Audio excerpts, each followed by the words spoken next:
Good morning, everyone, and thank you for coming to Global Media Takeover, the 5th in the 6th of the RMIT seminar series. Before we begin, can you please turn off all your mobile phones? And there's strictly no recording, as this event is being professionally recorded. Thank you.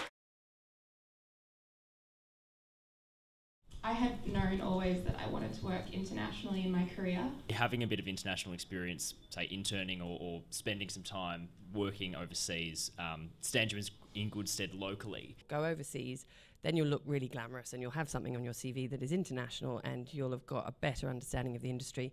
And then you have to start networking and finding out who it is that you want to help you achieve that goal.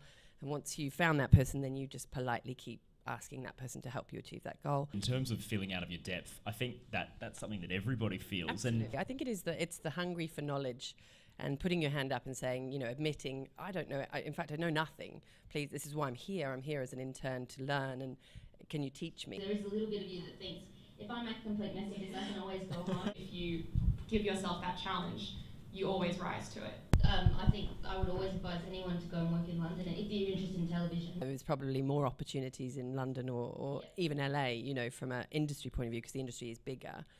But from a individual breaking in, I think Australians are so open and welcoming and wonderfully warm, and there isn't a sort of class structure here that there is in the UK. There's a fairly large English language media landscape, particularly in a city like Jakarta. And they need people who can speak English. And if you put in the effort to know at least a bit of Indonesian, I mean, it's amazing. So it was very tough for me, I guess, in my first month or two, settling in. I had to find where I was living, which was very tough in the San Francisco rental market. People start work at 8, they stay until, dinner is served at all the startups for free because they want to encourage you to stay and work until 9 or 10 at night. It's very intense. It was important for me to sort of work for a few different companies and get known for by a few different companies, so that there'd be more opportunity down the track. Get a whole lot of different mentors and make an impression on a whole lot of different people. I think running is a really good way to get into the industry, to get to know who the crew are, to get to know who the producers are that are quite prolific.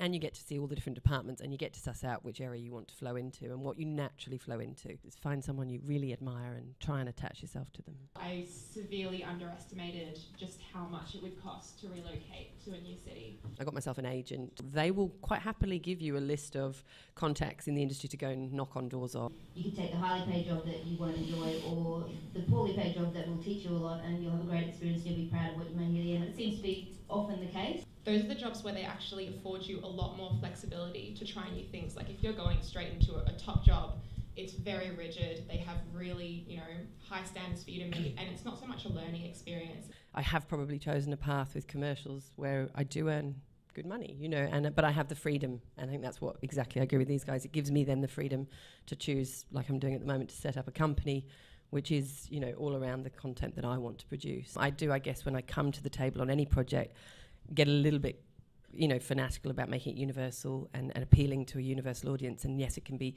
100% steeped in Australian story and culture, but it shouldn't just be narrow-mindedly Australian. Just started a Matchbox Asia, a small a hub in Singapore.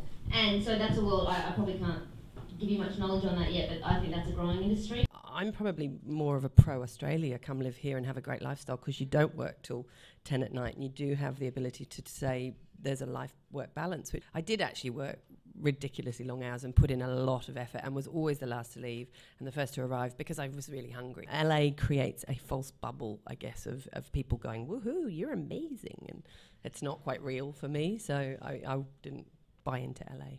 To play up your accent because they like Australians. So you have to tailor yourself to the culture that you're within. I do sometimes think, and a little bit with myself and some other women, they undersell themselves. But yes, in the UK, we're definitely lots of female, quite heavyweight execs. So I had role models, whereas Australia, it's hard.